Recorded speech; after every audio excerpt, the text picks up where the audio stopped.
Praise the Lord. ஹல்லேலூயா. கிறிஸ்து இயேசுவில் பிரியமான என் அன்பின் சகோதரர்களே, சகோதரியர்களே, உங்களுக்கு என் அன்பின் நல்வாழ்த்துக்களை இந்த நேரத்தில் நான் தெரிவித்துக் கொள்கிறேன். நான் இந்த தவக்காலத்தில் இயேசு கிறிஸ்துவனுடைய பாடுகளை தியானிக்கிற இந்த நேரத்தில் நாம் அவருக்கு உகந்ததை செய்வது எப்படி, வாழ்வது எப்படி என்று நாம் யோசித்து கொண்டிருக்கிறோம், தியானித்து கொண்டிருக்கிறோம். ஒவ்வொருத்தரும் ஒவ்வொரு நாளும் தவக்காலத்தை கடைபிடிப்பதற்காக பல்வேறு வித முயற்சிகளில் ஈடுபட்டு கொண்டிருப்பார்கள். சிலர் தங்களுடைய சரீரங்களை ஒடுக்கி கொண்டிருப்பார்கள். சிலர் பலவிதமான கட்டுப்பாட்டுக்குள் இருப்பாங்க.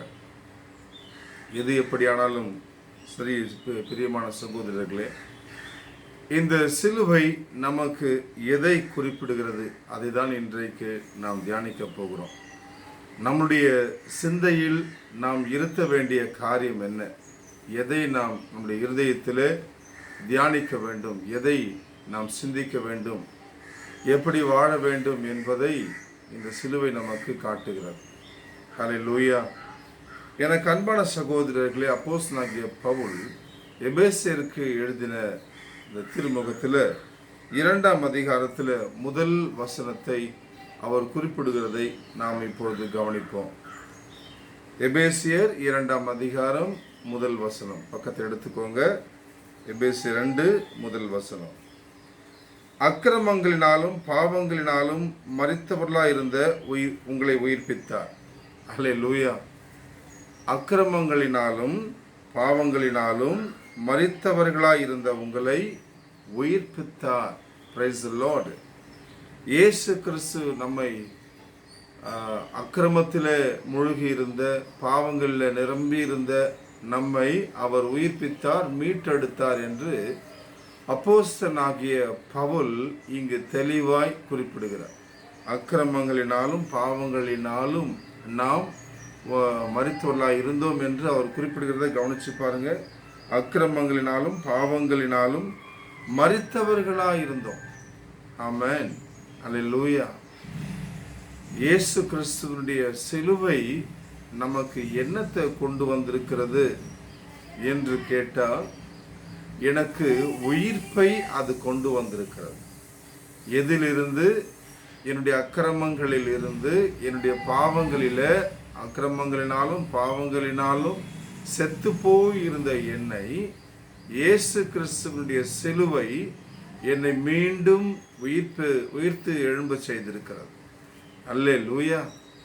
எனக்கு அன்பான சகோதரர்களே, சகோதரியர்களே, இயேசு கிறிஸ்துவனுடைய சிலுவையை நீங்கள் நோக்கி பார்க்கும் பொழுதெல்லாம், நான் கிறிஸ்துவுக்குள் மரித்தேன், அவருடைய சிலுவையில் நானும் அறையப்பட்டேன், அக்கிரமங்களுக்கும் பாவங்களுக்கும் மரித்தவனாய் இருந்த நான், அக்கிரமங்களாலும் பாவங்களாலும் மரித்தவனாய் இருந்த நான், இப்பொழுது இயேசு கிறிஸ்துவனுடைய சிலுவையினாலே நான் உயிர்ப்பிக்கப்பட்டிருக்கிறேன் என்று நாம் இங்கு தியானிக்க வேண்டும். அல்லேலூயா. மற்றபடி இயேசு கிறிஸ்துவனுடைய சிலுவையை நாம் நோக்கி பார்க்கும் பொழுதெல்லாம் நாம் இவ்விதமாக நினைக்கிறோம். அவருடைய தழும்புகளால் சுகமானேன் என்று எண்ணுகிறோம். சரிதான், தப்பே இல்லை. எல்லா சாபத்திலிருந்தும் விடுதலையாக இருக்கிறேன், சரிதான், தப்பு கிடையாது, கரெக்டு தான். ஆனால் நான் அந்த சிலுவையை பார்க்கும் போதெல்லாம் நான் மரித்தவனாக இருந்தேன், பாவத்திற்கு மரித்தவனாக இருந்தேன், பாவத்தினால அக்கிரமத்தினால மரித்தவனாக இருந்தேன், இப்பொழுது உயிர் பெற்று எழுந்திருக்கிறேன். அப்படின்னா என்ன பொருள்? முன்பு இருந்த அந்த அக்கிரமும், முன்பு இருந்த அந்த பாவமும் இப்பொழுது என்னை ஆளுகை செய்ய முடியாது. என்னை ஆளுகை செய்த அந்த பாவத்திலிருந்தும் அக்கிரமத்திலிருந்தும் நான் இந்த சிலுவையின் மூலமாக மீட்கப்பட்டிருக்கிறேன் என்பதை நாம் தியானிக்க வேண்டும். ஹல்லேலூயா. அதற்கு மாற்றாக நாம் இந்த உலக காரியங்களை வைத்து, அந்த உலக தேவைகளை வைத்து இயேசு கிறிஸ்துவனுடைய சிலுவையை நாம் நோக்கி பார்க்கிறோம் என்றால், எனக்கு அன்பானவர்களே, நம்முடைய முயற்சிகள், நம்முடைய விசுவாசம் பூர்ணம் அடையவே முடியாது. ஆமென். அல்லேலூயா.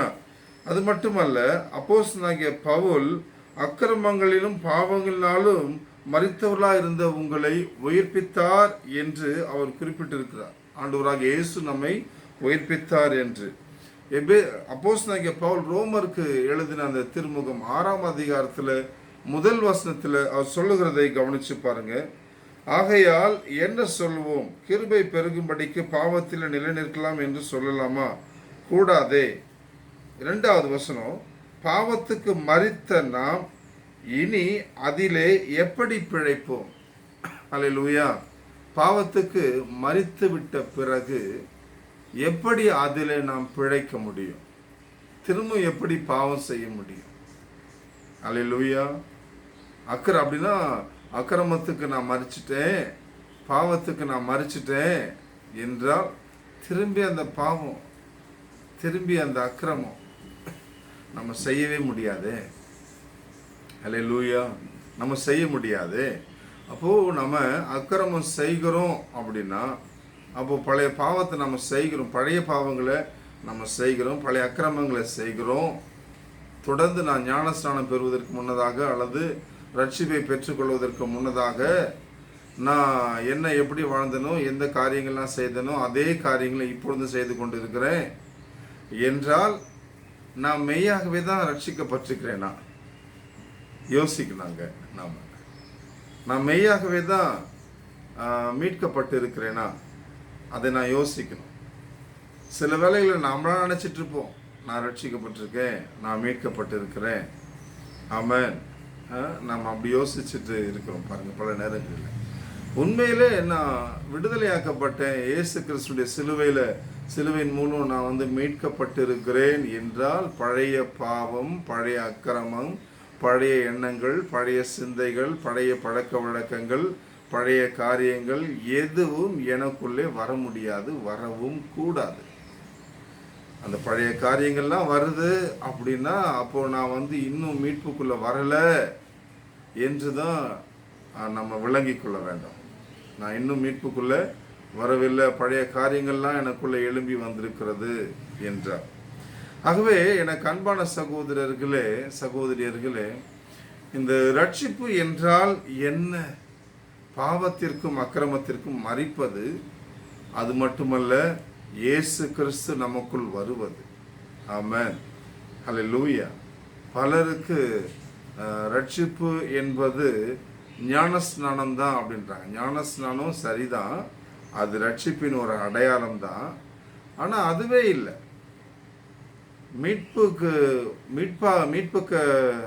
மீட்கப்பட்ட பிறகு ஒரு மனிதனுடைய வாழ்க்கை எப்படி இருக்குன்னா, பழைய சிந்தைகள் வராது. அல்லேலூயா. பழைய சிந்தைகள் வராது, உலக காரியங்கள் வராது அவங்களுக்குள்ள, உலக பாவங்கள் அவங்களுக்குள்ள வராது, அவிவிசுவாசம் வெளிப்படாது. அல்லேலூயா. வெளிப்படாது, அவிவிசுவாசம் வெளிப்படாது. இன்றளவும் கூட நல்லா சர்ச்சுக்கு போயிட்டுருக்கேன், நான் ஆண்டவரை ஆராதிக்கிறேன், ஆவியில் நிரம்பி ஜெபிக்கிறேன் என்று சொல்லி பல சகோதரர்களும் சகோதரியர்களும் பல பேர் என்ன செஞ்சுட்டு இருக்கிறாங்க? நான் ஆவியில் நிறைஞ்சு ஜெபிக்கிறேன், அந்நிய பாஷை பேசுகிறேன், எல்லாம் செய்கிறேன், சரிதான். ஆனால் அவங்க வீட்டில் ஒரு திருமண காரியம்னு ஒன்று வருது. அவங்க மகனுக்கோ மகளுக்கோ ஒரு திருமணத்தை பண்ண முயற்சி பண்ணுறாங்க, வரன்களை தேடிக்கொண்டு இருக்கிறாங்க. என்னை பார்த்துட்டு இருக்கிற நீங்கள், எனக்கு அன்பான சகோதரர்களே, சகோதரியர்களே, உங்கள் மகனுக்கோ மகளுக்கோ வரனை தேடிட்டு இருக்கலாம். நீங்கள் ரட்சிக்கப்பட்டிருக்கிறேன்னு சொல்லலாம், ஊழியம் செய்யலாம், எப்படி வேணாலும் இருக்கலாம். ஆனால் நீங்கள் உங்கள் மகனுக்கு உங்கள் மகளுக்கு ஏற்ற துணையை தேடும் பொழுது, அந்த ஏற்ற துணை அப்படிங்கிறத அந்த ஏற்றங்கிற வார்த்தையை எப்படி வச்சு நீங்கள் தேடுறீங்கன்னு எனக்கு தெரியல. ஆனால் பல பேர் ஜாதியை வச்சு தேடுறீங்க. அல்லேலூயா. பலர் இப்படி தான் என்கிட்ட பேசுகிறாங்க, ரட்சிக்கப்பட்ட ஒரு பொண்ணு, ரட்சிக்கப்பட்ட ஒரு பையன் எங்களுக்கு வேணும் அப்படின்னு கேட்குறாங்க. அது மட்டும் கிடையாது, அப்படி கேட்கும் பொழுது எந்த ஜாதியாக இருந்தாலும் பரவாயில்ல, ஆனால் குறிப்பிட்ட ஒரு ஜாதியை மட்டும் சொல்லி அந்த ஜாதியிலிருந்து மட்டும் வேண்டாம் அப்படின்னு சொல்கிறாங்க. எனக்கு அது வேதனையாக இருக்குது. ஏன் அந்த ஜாதியருக்குள்ள இயேசு கிறிஸ்து இல்லையா? ஹல்லேலூயா. அவர்களையும் இயேசு மீட்கவில்லையா? அவர்களுக்காகவும் தன் இரத்தத்தை விலையாய் சிந்தவில்லையா? ஹல்லேலூயா. யோசிச்சு பாருங்களேன். அப்போ நீங்க இந்த பழைய சித்தாந்தங்கள் எல்லாம், பழைய காரியங்கள் எல்லாம் நீங்க இன்னும் கடைபிடிக்கிறீங்க. ஊர் பழக்கம், பரம்பரை பழக்கம், எங்க சொந்தத்துல என்ன சொல்லுவாங்களோ ஏது சொல்லுவாங்களோ இப்படியெல்லாம் நினைச்சு நீங்க கடைபிடிக்கிறீங்க அப்படின்னா, எனக்கு பிரியமான சகோதரனே, சகோதரியே, நீ கிறிஸ்துவுக்குள் ரட்சிப்பை பெற்று கொண்டிருக்கிறாயா என்பதை யோசித்து பாருங்களேன். யோசிச்சு பாருங்க. பழைய காரியங்கள் வருகிறதா? யோசிச்சு பாருங்க. பழைய பழக்கங்கள் வருகிறதா? யோசிச்சு பாருங்க. ஆனால் மெய்யாகவே ரட்சிப்பின் அனுபவத்தை பெற்றுக்கொண்டிருக்கிற சகோதரர்களுக்கு, சகோதரியர்களுக்கு பழைய சிந்தைகள் வருகிறது, பழைய பாவங்கள் வருகிறது, பழைய எண்ணங்கள் வருகிறது என்றால், எனக்கு அன்பானவர்களே, அந்த நேரத்தில் நீங்க சொல்ல வேண்டிய ஒரு காரியம், பொல்லாத சத்ருவே என்னை விட்டு போ. அல்லேலூயா. பொல்லாத அக்கிரம சிந்தையே என்னை விட்டு போ. இது கிறிஸ்துவுக்கு உகந்த சிந்தை அல்ல. பொல்லாத பாவமே என்னை விட்டு போ, பொல்லாத எண்ணமே என்னை விட்டு போ என்று சொல்லுங்க. இது கிறிஸ்துவுக்கு உகந்தது அல்ல, என் தேவனுக்கு பிரியமானது அல்ல. ஒரு ரட்சிக்கப்பட்ட சகோதரனுக்கு இப்படி பழைய சிந்தைங்க, பழைய பாவங்க, பழைய எண்ணங்க வருகிறது அப்படின்னா அவங்க இப்படிதான் செய்யணும், இப்படிதான் செய்வாங்க. பழைய எண்ணங்கள் வரும்பொழுது, பழைய சிந்தைகள் வரும்போது, பழைய பாவங்கள், பழக்க வழக்கங்கள் வரும்போது, பொல்லாத அந்தகார ஆவியே உனக்கு என் மேல அதிகாரம் இல்லைன்னு சொல்லணும். இது தேவனுக்கு உகந்த சிந்தை இல்லை என்று சொல்லணும்.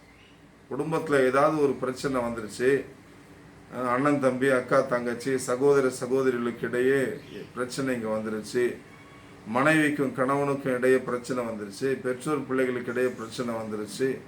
அப்போ அந்த பிரச்சனை வந்த பொழுதுலாம் இருதயத்தில் அவங்க மேலே ஒரு கோபம் வரும் பாருங்க. அல்லேலூயா. சகோதரன் மேலே ஒரு கோபம் வரும் பாருங்க, சகோதரி மேலே ஒரு எரிச்சல் வரும் பாருங்க, ஒரு எண்ணம் வரும் பாருங்க. அடிக்கணும், திட்டணும், பதிலுக்கு இப்படி பேசணும் அப்படின்னு எண்ணம் வரும் பாருங்க. விட்டு போகணும், அவ்வளோதான், இனி இந்த ஆளோட நம்ம வாழவே தேவையில்லை, இனி இந்த மனுஷோட நம்ம இருக்கவே தேவையில்லை என்ற எண்ணம் வரும் பாருங்க. அந்த எண்ணம் வரும்பொழுது எனக்கு அன்பானவர்களே, இது தேவனுக்கு உகந்ததா, கர்த்தருக்கு பிரியமானதா என்று நீங்க சிந்திக்கிறீங்க அப்படின்னா, அப்ப நீங்க ரட்சிப்பின் அனுபவத்திற்குள்ள இருக்கிறீங்க. அந்த சிந்தனையோடு மட்டும் இல்லாம, இது பிரியமானதா, கர்த்தருக்கு பிரியமானதா என்று சிந்திக்கிறதோடு மட்டும் இல்லாம, நீங்க அந்த நேரத்தில் அந்த சிந்தையை கொண்டு வருகிற சத்ருவை கடிந்து கொள்வீங்க. அல்லேலூயா. அந்த பிசாசை கடிந்து கொள்வீங்க. அந்த எண்ணத்தை, பழைய எண்ணத்தை கொண்டு வருகிறவனை கடிந்து கொள்வீங்க, அதை அப்புறப்படுத்துவீங்க. அங்க நீங்க ஜெயிப்பீங்க. அது மட்டுமல்ல, ஒரு விசுவாசியும் இவ்விதமா எண்ணுவாங்க. பழைய சிந்தைகள் வரும்பொழுது, கிறிஸ்துவின் ரத்தம் என் மேலே, அல்லேலூயா, இயேசுவின் ரத்தம் என் மேலே, இனி எந்த பாவமும் என்ன நெருங்க முடியாது, எந்த அக்கிரமும் என்ன நெருங்க முடியாது என்று நினைப்பீங்க பாருங்க. ஹல்லேலூயா. எந்த சிந்தையும், எந்த பொல்லாத சிந்தையும் என் மேல நெருங்கி வரவே முடியாது. ஆமென். ஹல்லேலூயா.